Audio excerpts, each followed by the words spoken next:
ಎಲ್ಲರಿಗೂ ನಮಸ್ಕಾರ. ನಾನು ನಿಮ್ಮ ಡಾಕ್ಟರ್ ವಿ.ಕೆ. ರಾಮ್ ಪ್ರವೀಣ್, ಜನತಾ ಆಯುರ್ವೇದ ಹಾಸನ. ಓಂ ನಮಾಮಿ ಧನ್ವಂತರಿ ಮಾದಿದೇವಂ ಸುರಾಸುರೈರ್ವಂದಿತ ಪಾದಪದ್ಮಂ ಲೋಕೆ ಜರಾ ರುಗ್ಭಯ ಮೃತ್ಯುನಾಶಂ ಧಾತಾರಮೇಶಂ ವಿವಿಧೌಷಧೀನ ಧನ್ವಂತರಿ ರಮಾನಾಥಂ ಸರ್ವರೋಗ ನಿವಾರಕಂ ಆಯುರ್ವೇದ ಪ್ರವರ್ತಾರ ಒಂದೇ ಪೀಯೂಷದಾಯಕಂ. ಸರ್ವೇ ಜನಾಃ ಸುಖಿನೋ ಭವಂತೋ ಸರ್ವೇ ಸಂತೋ ನಿರಾಮಯಂ. ಶಾಂತಿ ಶಾಂತಿ ಶಾಂತಿ. ವೀಕ್ಷಕರೇ, ಬ್ಲಡ್ ಪ್ರೆಷರ್, ರಕ್ತದೊತ್ತಡ, ಹೈ ಬ್ಲಡ್ ಪ್ರೆಷರ್, ಅಧಿಕ ರಕ್ತದೊತ್ತಡ. ಕೆಲವೊಬ್ರು ಏನು ಮಾಡ್ತಾರೆ ಅಂದರೆ, ಡಾಕ್ಟ್ರಿಗೆ ಏನೋ ಒಂದು ವಿಷಯಕ್ಕೆ ಡಾಕ್ಟ್ರ್ ಹತ್ರ ಹೋಗಿರ್ತಾರೆ, ಏನೋ ಡಾಕ್ಟ್ರ್ ಚೆಕ್ ಮಾಡಿಸ್ತಾ ಇರ್ತಾರೆ. ಅಂಥ ಒಂದು ಸಂದರ್ಭದಲ್ಲಿ ಡಾಕ್ಟ್ರು ಬಿ ಪಿ ಚೆಕ್ ಮಾಡ್ತಾರೆ. ಬಿ ಪಿ ಚೆಕ್ ಮಾಡಿದ ತಕ್ಷಣ ಬಿ ಪಿ ಜಾಸ್ತಿ ಇದೆ ಅಂತಾರೆ.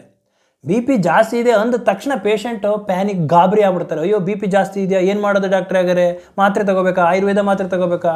ಅಲೋಪತಿ ಮಾತ್ರೆ ತಗೋಬೇಕಾ? ಹೋಮಿಯೋಪತಿ ಮಾತ್ರೆ ತಗೋಬೇಕಾ? ಜೀವನ ಪರ್ಯಂತ ಮಾತ್ರೆ ತಗೋಬೇಕಾ? ಈ ರೀತಿ ಎಲ್ಲ ಟೆನ್ಷನ್ನು, ಒತ್ತಡ, ಗೊಂದಲದಲ್ಲಿರ್ತಾರೆ. ಯಾವುದೇ ಕಾರಣಕ್ಕೂ ಟೆನ್ಷನ್ ಮಾಡ್ಕೊಳಕ್ಕೆ ಹೋಗಬೇಡಿ, ಒತ್ತಡ ತಗೊಳಕ್ಕೆ ಹೋಗಬೇಡಿ. ಬಿ ಪಿ ಜಾಸ್ತಿ ಇದೆಯಾ, ಇರಲಿ, ನಾನಿವಾಗ ಹೇಳೋದನ್ನು ಒಂದೇ ಒಂದು ವಾರ ಫಾಲೋ ಮಾಡಿ ಸಾಕು. ಒಂದು ವಾರ ನಂತರ ಯಾವ ಡಾಕ್ಟ್ರು ಬಿ ಪಿ ಚೆಕ್ ಮಾಡಿದ್ರು ಅದೇ ಡಾಕ್ಟ್ರ್ ಹತ್ರ ಮತ್ತೆ ಹೋಗಿ ಬಿ ಪಿ ಚೆಕ್ ಮಾಡಿಸಿ. ಬಿ ಪಿ ನಾರ್ಮಲ್ ಇದ್ದೇ ಇರ್ತದೆ. ಅದೇನು ಮಾಡಬೇಕು ಅಂತಂದರೆ, ನೀವು ಆಹಾರ ವಿಹಾರ, ಜೀವನ ಶೈಲಿ, ಲೈಫ್ ಸ್ಟೈಲಲ್ಲಿ ಯಾವ ರೀತಿ ಇರಬೇಕು ಅನ್ನೋದನ್ನು ತಮಗೆ ತಿಳಿಸ್ಕೊಡ್ತೀನಿ. ಸ್ವಾಭಾವಿಕವಾಗಿ ನ್ಯಾಚುರಲ್ ಆಗಿ ಬಿ ಪಿ ನಾರ್ಮಲಿಗೆ ತರತಕ್ಕಂತಹ ಹಲವಾರು ಒಂದು ಕ್ರಮಗಳಿದೆ. ಆ ರೀತಿನ ನೀವು ಫಾಲೋ ಮಾಡ್ತು ಅಂತಂದರೆ ಬಿ ಪಿ ನಾರ್ಮಲ್ ಬರ್ತದೆ. ಆಹಾರ, ಬಿ ಪಿ ಅಂತಂದರೆ ಫಸ್ಟು ತಿಳ್ಕೊಬೇಕು. ಬಿ ಪಿ ಅಂತಂದರೆ ಬ್ಲಡ್ ಪ್ರೆಷರ್, ರಕ್ತದ ಒತ್ತಡ. ನಮ್ಮ ದೇಹದಲ್ಲಿ ರಕ್ತನಾಳಗಳಿರ್ತದೆ, ಬ್ಲಡ್ ವೆಸಲ್ಸ್ಗಳಿರ್ತದೆ, ಎಲ್ಲ ಅಂಗಾಂಗಗಳಿಗೂ ರಕ್ತ ಸಂಚಾರ ಆಗ್ತಿರ್ತದೆ. ಆ ರಕ್ತ ಸಂಚಾರ ಬೇಕಾದ್ರೆ ಒಂದು ಪೈಪಲ್ಲಿ ನೀರು ಯಾವ ರೀತಿ ಹರಿತಾ ಇರ್ತದೋ ಅದೇ ರೀತಿ ರಕ್ತನಾಳಗಳಲ್ಲಿ ರಕ್ತವು ಹರಿವು ಇರ್ತದೆ. ಯಾವಾಗ ಇದು ಒತ್ತಡ ಜಾಸ್ತಿ ಆಗುತ್ತೋ, ಸ್ಟ್ರೆಸ್ ಜಾಸ್ತಿ ಆಗುತ್ತೋ, ಹರಿವು ಜಾಸ್ತಿ ಆಗುತ್ತೋ, ಅಂಥ ಒಂದು ಸಂದರ್ಭದಲ್ಲಿ ಬ್ಲಡ್ ಪ್ರೆಷರ್ ಜಾಸ್ತಿ ಆಗಿದೆ ಅಂತ ಹೇಳ್ತಾರೆ. ಯಾವುದೇ ಕಾರಣಕ್ಕೂ ಇದಕ್ಕೆ ನೀವು ಯೋಚನೆ, ಟೆನ್ಷನ್ ಮಾಡ್ಕೊಳ್ಳೋ ಅವಶ್ಯಕತೆ ಇಲ್ಲ. ಹಾಗಾದರೆ ಬ್ಲಡ್ ಪ್ರೆಷರ್ ನಾರ್ಮಲ್ ಎಷ್ಟು ಅಂತ ಮೊದಲು ತಿಳ್ಕೊಳ್ಳೋಣ. ಬ್ಲಡ್ ಪ್ರೆಷರ್ ನಾರ್ಮಲ್ ಅಂದರೆ 120/80 mmHg ಇತ್ತು ಅಂದರೆ ಬ್ಲಡ್ ಪ್ರೆಷರ್ ನಾರ್ಮಲ್ ಇದೆ ಅಂತ ಅರ್ಥ. ರಕ್ತದೊತ್ತಡ ಒಂದು ಸಮಸ್ಥಿತಿಯಲ್ಲಿದೆ ಅಂತ ಅರ್ಥ. ಇದು ಯಾವಾಗ 140/90 mmHgಗಿಂತನೂ ಜಾಸ್ತಿ ಹೋಯಿತು ಅಂದರೆ ಹೈ ಬ್ಲಡ್ ಪ್ರೆಷರ್ ಜಾಸ್ತಿ ಇದೆ ಅಂತ ಅರ್ಥ. ಇದಕ್ಕೆ ನೀವು ಯಾವುದೇ ಕಾರಣಕ್ಕೂ ಆತಂಕ ಪಡೋ ಅವಶ್ಯಕತೆ ಇಲ್ಲ. ನಿಮ್ಮ ಆಹಾರದಲ್ಲಿ, ನಿಮ್ಮ ಲೈಫ್ ಸ್ಟೈಲ್, ಜೀವನ ಶೈಲಿಲಿ ಸ್ವಲ್ಪ ನೀವು ತಿದ್ದುಪಡಿ ಮಾಡ್ಕೊಂಬಿಡ್ತು ಅಂದರೆ ನಿಮ್ಮ ಬ್ಲಡ್ ಪ್ರೆಷರ್ ನಾರ್ಮಲ್ ಬರ್ತದೆ. ಹೊಸದಾಗಿ ಡಯಾಗ್ನೈಸ್ ಆಗಿರ್ತದೆ. ಈಗ ಒಂದು ಹೊಸದಾಗಿ ಅವ್ರಿಗೆ ಬಿ ಪಿ ಇದೆ ಅಂತ ಗೊತ್ತಾಗಿರುತ್ತೆ. ಗೊತ್ತಾದ ತಕ್ಷಣವೇ ಯಾರೂ ಗಾಬರಿ ಆಗಬೇಡಿ. ಒಂದು ವಾರ ನಾನು ಹೇಳೋದನ್ನು ಫಾಲೋ ಮಾಡಿ. ಹಾಗಾದರೆ ಡಾಕ್ಟ್ರ್ ತೋರಿಸ್ಬಾರ್ದಾ? ಬಿ ಪಿ ಮಾತ್ರೆ ತಗೋಬಾರ್ದಾ? ಏನಾಗುತ್ತೆ ಅಂತಂದರೆ, ಯಾವಾಗ ಡಾಕ್ಟ್ರಿಗೆ ತೋರಿಸ್ಬೇಕು ಅಂತಂದರೆ, ಬಿ ಪಿ ಡಯಾಗ್ನೈಸ್ ಆದ ತಕ್ಷಣವೇ ನೀವು ಬಿ ಪಿ ಮಾತ್ರೆಗಳನ್ನ ಅವತ್ತಿಂದನೇ ಶುರು ಮಾಡೋ ಅವಶ್ಯಕತೆ ಇಲ್ಲ. ಅಕಸ್ಮಾತ್ ಏನಾದರೂ ಬಿ ಪಿ ಜಾಸ್ತಿ ಇದ್ದು, ಹೈ ಬಿ ಪಿ ಇದ್ದು, ಅದರಿಂದ ನಿಮಗೆ ಸಿಕ್ಕಾಬಟ್ಟೆ ಸುಸ್ತಾಗ್ತಾ ಇದ್ದರೆ, ತಲೆನೋವು ಬರ್ತಾ ಇದ್ದರೆ, ತಲೆ ಸುತ್ತು ಬರ್ತಾ ಇದ್ದರೆ, ವಾಕರ್ಗೆ ವಾಮಿಟಿಂಗ್ ಸೆನ್ಸೇಷನ್ ಇದ್ದರೆ, ಎದೆ ಬಿಗಿತ, ಎದೆ ನೋವು ಇತ್ತು ಅಂದ ಸಂದರ್ಭದಲ್ಲಿ, ಉಸಿರಾಟದ ತೊಂದರೆ ಇದ್ದ ಸಂದರ್ಭದಲ್ಲಿ ನೀವು ಮಾತ್ರೆಗಳನ್ನ ತಗೋಬೇಕಾಗ್ತದೆ. ಒಂದು ವಾರ ಹೊಸದಾಗಿ ಡಯಾಗ್ನೈಸ್ ಆಗಿ ಒಂದು ವಾರ ನೀವು ನಾನು ಹೇಳೋದನ್ನು ಫಾಲೋ ಮಾಡಿದ್ರೆ ತದನಂತರ ಬಿ ಪಿ ನ್ಯಾಚುರಲ್ ಆಗಿ, ಸ್ವಾಭಾವಿಕವಾಗಿ ನಾರ್ಮಲ್ ಬರ್ತದೆ. ಯಾವುದೇ ಒಂದು ಮಾತ್ರೆಗಳ ಅವಶ್ಯಕತೆ ಬರೋದಿಲ್ಲ. ಅಲೋಪತಿ ಇರ್ಬೋದು, ಆಯುರ್ವೇದ ಇರ್ಬೋದು, ಹೋಮಿಯೋಪತಿ ಇರ್ಬೋದು, ಯಾವುದೇ ಪದ್ಧತಿಯ ಮಾತ್ರೆಗಳ ಅವಶ್ಯಕತೆಯೇ ಬರೋದಿಲ್ಲ.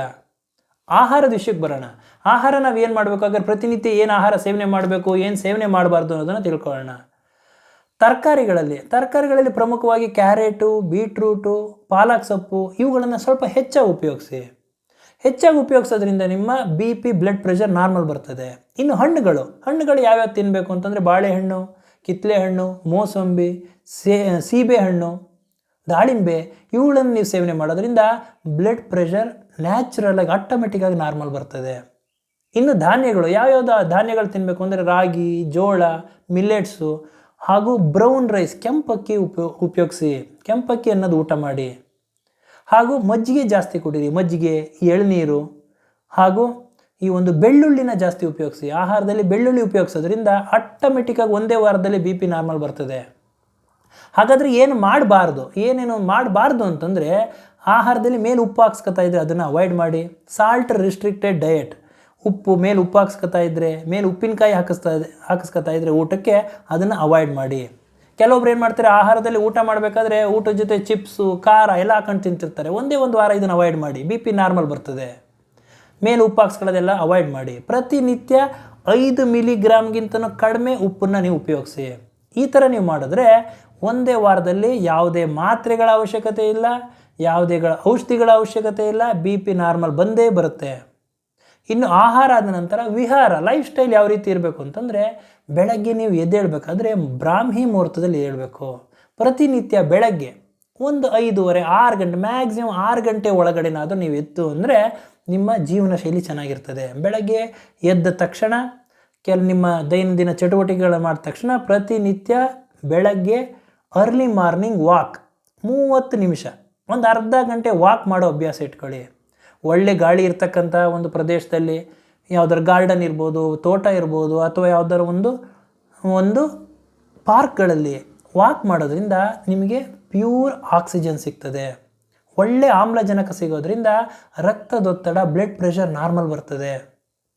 ಹಾಗೂ ಪ್ರತಿನಿತ್ಯ ಯೋಗ, ಪ್ರಾಣಾಯಾಮ, ಎಕ್ಸರ್ಸೈಸು, ಸೂರ್ಯ ನಮಸ್ಕಾರ ಅತಿ ಅವಶ್ಯಕ ಮಾಡಲೇಬೇಕಾಗ್ತದೆ.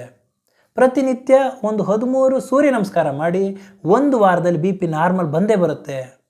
ಇನ್ನು ಪ್ರಾಣಾಯಾಮ ವಿಷಯಕ್ಕೆ ಬಂತು ಅಂದರೆ ಅನುಲೋಮನ ವಿಲೋಮನ ಪ್ರಾಣಾಯಾಮ, ಭ್ರಾಮರಿ ಪ್ರಾಣಾಯಾಮ ಮಾಡೋದ್ರಿಂದ ನಿಮ್ಮ ಬ್ಲಡ್ ಪ್ರೆಷರ್ ನಾರ್ಮಲ್ ಬರ್ತದೆ. ರೆಗ್ಯುಲರ್ ಎಕ್ಸಸೈಸ್ ಮಾಡೋದ್ರಿಂದ ಬಾಡಿ ಫ್ಲೆಕ್ಸಿಬಲ್ ಇರ್ತದೆ, ರಕ್ತದೊತ್ತಡ ನಾರ್ಮಲ್ ಇರ್ತದೆ, ಯಾವುದೇ ಔಷಧಿ ಮಾತ್ರೆಗಳ ಅವಶ್ಯಕತೆ ಬರೋದಿಲ್ಲ.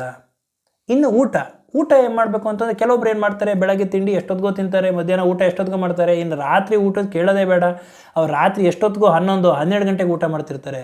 ಈ ಒಂದು ತಪ್ಪನ್ನು ನೀವು ಮಾಡ್ತಾಯಿದ್ರೆ ಇವತ್ತೇ ಅದನ್ನು ನೀವು ನಿಲ್ಲಿಸಿ. ಪ್ರತಿನಿತ್ಯ ರಾತ್ರಿ ಊಟ ಅಂತೂ ನೀವು ರಾತ್ರಿ 8ರಿಂದ 9 ಗಂಟೆ ಒಳಗೆ ಊಟ ಮಾಡಬೇಕು. ಊಟಕ್ಕೂ ನಿದ್ದೆ ಮಾಡೋದಕ್ಕೂ ಒಂದು 2 ಗಂಟೆ ನಿಮ್ಮ ಒಂದು ಗ್ಯಾಪ್ ಇರಲೇಬೇಕಾಗ್ತದೆ.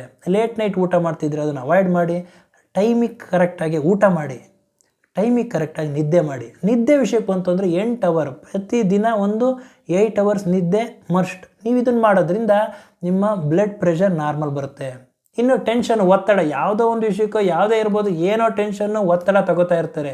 ಯಾವುದೇ ಕಾರಣಕ್ಕೂ ಟೆನ್ಷನ್ ತಗೊಳಕ್ಕೆ ಹೋಗಬೇಡಿ. ಸ್ಟ್ರೆಸ್ ಫ್ರೀ ಆಗಿರಿ, ಒತ್ತಡ ರಹಿತ ಜೀವನ, ಸಮಯಕ್ಕೆ ಸರಿಯಾದ ಆಹಾರ, ಸಮಯಕ್ಕೆ ಸರಿಯಾದ ನಿದ್ದೆ, ಇವುಗಳನ್ನು ನೀವು ಮಾಡೋದ್ರಿಂದ ಬ್ಲಡ್ ಪ್ರೆಷರ್ ನಾರ್ಮಲ್ ಬರ್ತದೆ. ಇನ್ನು ಕೆಲವೊಬ್ಬರಿಗೆ ಅತಿಯಾದ ಕಾಫಿ ಕುಡಿತಾರೆ, ಟೀ ಕುಡಿತಾ ಇರ್ತಾರೆ. ಈ ಅಭ್ಯಾಸ ಇತ್ತು ಅಂದರೆ ಇದನ್ನು ಅವಾಯ್ಡ್ ಮಾಡಿ. ದಿನಕ್ಕೆ ಒಂದು 15 ಸತಿ ಕಾಫಿ ಕುಡಿತಾರೆ, ಊಟ ತಿಂಡಿ ಬಿಟ್ಟು ಕಾಫಿ ಕುಡಿತಾ ಇರ್ತಾರೆ, ಇದನ್ನು ಅವಾಯ್ಡ್ ಮಾಡಿ. ಹಾಗೂ ಕೆಲವೊಬ್ಬರು ಸ್ಮೋಕಿಂಗು, ಆಲ್ಕೋಹಾಲು ಸೇವನೆ ಮಾಡ್ತಿರ್ತಾರೆ, ಅತಿಯಾದ ಧೂಮಪಾನ, ಮದ್ಯಪಾನ ಮಾಡ್ತಾಯಿದ್ರೆ ಇದನ್ನು ಅವಾಯ್ಡ್ ಮಾಡಿ. ನಾನಿವಾಗ ಹೇಳೋದನ್ನು ಒಂದೇ ಒಂದು ವಾರ ಮಾಡಿ ಸಾಕು, ನಿಮಗೆ ಯಾವುದೇ ರೀತಿಯ ಔಷಧಿಗಳ ಮಾತ್ರೆಗಳ ಅವಶ್ಯಕತೆಯೇ ಬರೋದಿಲ್ಲ. ಆಟೋಮೆಟಿಕ್ಕಾಗಿ ಬಿ ಪಿ ನಾರ್ಮಲ್ ಬರ್ತದೆ. ನಿಮ್ಮ ಲೈಫ್ ಸ್ಟೈಲ್ ಚೇಂಜಸ್ ಸ್ವಲ್ಪ ನೀವು ಮಾಡ್ಕೊಳ್ಳೋದ್ರಿಂದ, ನಿಮ್ಮ ಜೀವನ ಶೈಲಿಯಲ್ಲಿ ಒಂದು ತಿದ್ದುಪಡಿ ತಂದುಕೊಳ್ಳೋದ್ರಿಂದ ಯಾವುದೇ ಮಾತ್ರೆಗಳ ಅವಶ್ಯಕತೆ ಬರೋದಿಲ್ಲ, ಬಿ ಪಿ ನಾರ್ಮಲ್ ಬರ್ತದೆ.